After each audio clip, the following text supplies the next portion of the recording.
Bienvenue sur notre chaîne. Après avoir passé plus de 9 ans dans le couloir de la mort, John David Doody a été exécuté par injection létale le 16 décembre 2010 au pénitencier d'État de l'Oklahoma à McAlester. Mais son parcours fut différent de la plupart des autres. Doody n'a pas été condamné pour un seul acte de rage. Il a laissé derrière lui une trace qui a commencé avec un commis de magasin survivant de justesse à 3 balles dans la tête et s'est terminé avec un jeune compagnon de cellule retrouvé sans vie, un lacet de chaussures dans une cellule. La police a été alertée par Linda Hall après qu'elle eut échappé à la première attaque de Doody et qu'elle eut appelé à l'aide. Pourtant, Doody ne s'est finalement pas enfui. Mais pour ceux qui le connaissaient, rien de tout cela n'était une surprise. Car avec John David Doody, les signes avant-coureurs avaient toujours été là. John David Doody est né dans un foyer brisé de l'Oklahoma. Sa mère, Mildred Doody Hall, s'est mariée plusieurs fois et pendant des années, l'identité de son père biologique a été incertaine. Son acte de naissance le désignait comme Doody, mais il se faisait parfois appeler Hall, reflétant l'instabilité du foyer. Il était marié à une femme prénommée Pam et ils ont eu 3 enfants, 2 fils et une fille. Mais les ténèbres qui entouraient John David Doody durant son enfance ne se limitèrent pas à son enfance. Doody connaissait Anthony Trombitus depuis moins d'1 semaine lorsqu'ils décidèrent de braquer le supermarché Jiffy Mart de Falcon Road à Altus dans l'Oklahoma. Le butin était presque pitoyable, quelques bières et une poignée de billets, environ 15 €. Mais ce qui se passa après la fermeture de la caisse allait marquer un tournant de la petite délinquance à une situation bien plus dangereuse. Ils ont enlevé la vendeuse Linda Hall, une jeune femme qui tentait de terminer son service de nuit. Là, dans une vieille grange dilapidée, l'agressivité de Doody s'est intensifiée. Il l'a violée. Puis il lui a tiré dessus à 3 reprises avec un pistolet de calibre 22 dans la nuque. Trombitus, de son propre aveu, l'a frappé avec ce qui semblait être un manche à balai, pour faire bonne mesure. Pensant qu'elle était sans vie, les hommes ont fui. Doody a plus tard déclaré qu'il pensait qu'elle ne survivrait jamais. Malgré 3 balles dans la tête, Linda Hall a réussi à marcher près d'1,5 km jusqu'à une ferme voisine. Pendant ce temps, Doody et Trombitus se sont rendus à Frederick, puis à Electra, et enfin à Fort Worth, au Texas. Le lendemain matin, lorsqu'un reportage radio annonçait que Hall était en vie, Doody se serait tourné vers Trombitus et lui aurait dit sans ambages « J'étais surpris qu'elle soit encore en vie ». En mars de cette année-là, paranoïaque et convaincu que la police finirait par le retrouver, Doody retournant seul à Altus. Il appela la police locale depuis une cabine téléphonique située devant un autre Jiffy Mart, ne dit rien et raccrocha. Quelques minutes plus tard, les policiers le retrouvèrent marchant dans la rue. La justice avait finalement rattrapé John David Doody. John David Doody était assis tranquillement sur son étroite lit de camp, les yeux rivés sur le sol en béton pendant que les heures s'écoulaient. Sa respiration était devenue saccadée, sa poitrine serrée, bien qu'il insistait auprès des responsables de la prison et des journalistes sur le fait qu'il n'avait pas peur. Mais alors que minuit approchait, ses pensées remontèrent au moment où son sort avait été scellé des décennies plus tôt dans un tribunal de l'Oklahoma. Doody, entouré des avocats Clyde Amix et John Wampler, s'est comparé devant le juge Weldon Ferris pour répondre aux violences qu'il avait infligées à Linda Hall.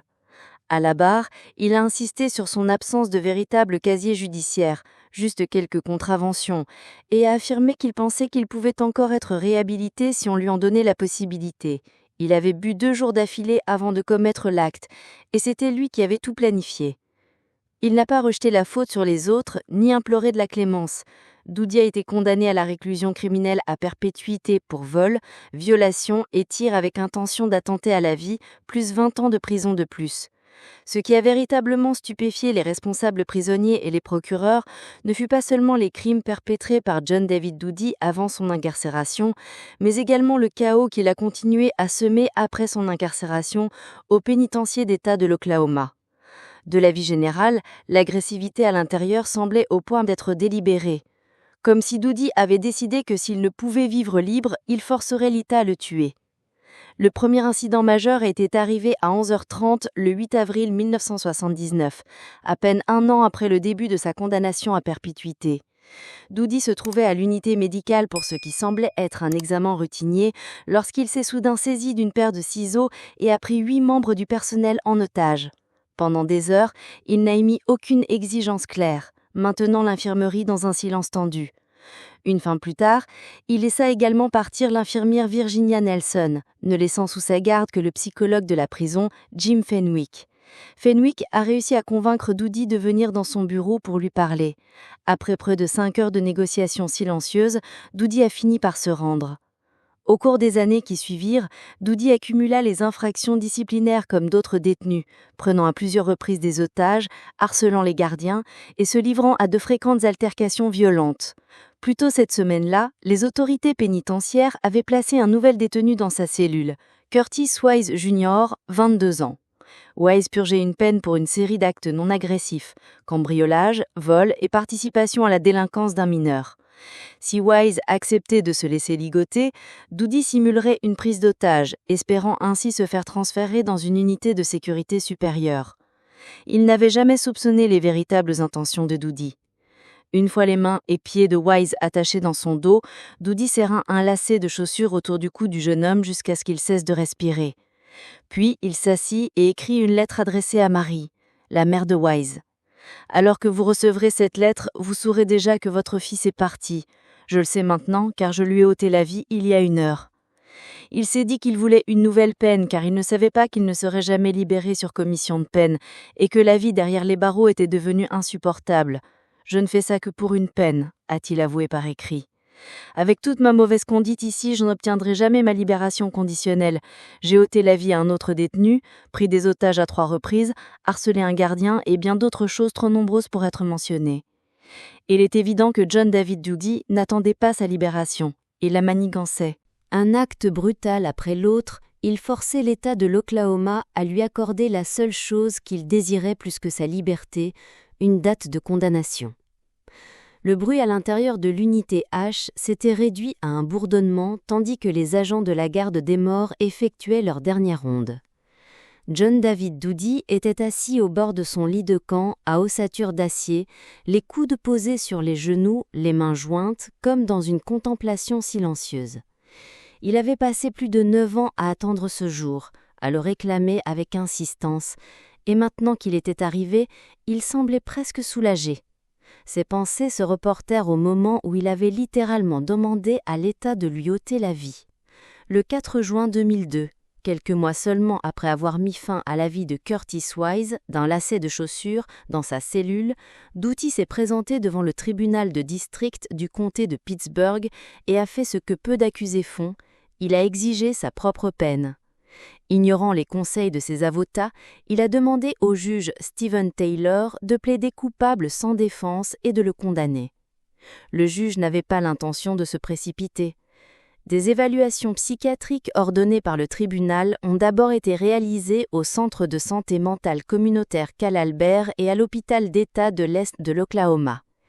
Il a dit qu'il préférait partir plutôt que de passer le reste de sa vie enfermé 23 heures sur 24 dans une cellule. Il a même écrit une lettre glaçante au procureur promettant que, s'il était laissé en vie, il tuerait à nouveau.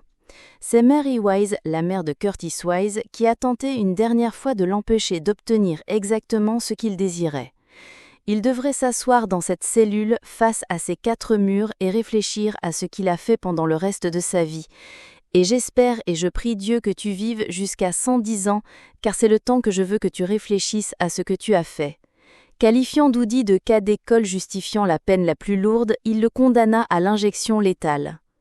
Doody forma une dernière recours en 2004, un recours technique citant l'arrêt de la Cour suprême des États-Unis dans l'affaire Ring contre Arizona, affirmant que la circonstance aggravante retenue lors de la condamnation, la menace continue, était inconstitutionnelle.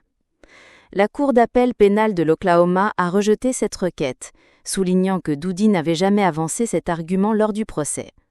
Fin 2010, la marche vers la mort de John David Doody s'est retrouvée au cœur d'une controverse nationale qui n'avait rien à voir avec ses actes, mais avec la manière dont l'État de l'Oklahoma entendait le tuer. Pendant des années, les injections létales aux États-Unis reposaient sur le thiopental sodique, un barbiturique d'action rapide utilisé comme sédatif initial dans un cocktail de 3 substances. Mais les laboratoires pharmaceutiques étant de plus en plus réticents à fournir cette substance pour les peines capitales, une pénurie nationale s'est propagée dans les États appliquant la peine capitale. Plutôt que de retarder les condamnations, les autorités de l'État ont annoncé un nouveau plan inédit. Elle remplacerait le produit chimique manquant par du pentobarbital, un sédatif couramment utilisé pour l'euthanasie des animaux domestiques et du bétail.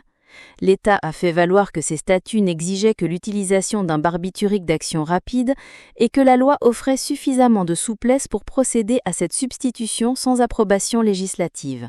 Doody, dont la date de condamnation était déjà fixée, s'est joint à 2 autres condamnés pour déposer une plainte fédérale d'urgence.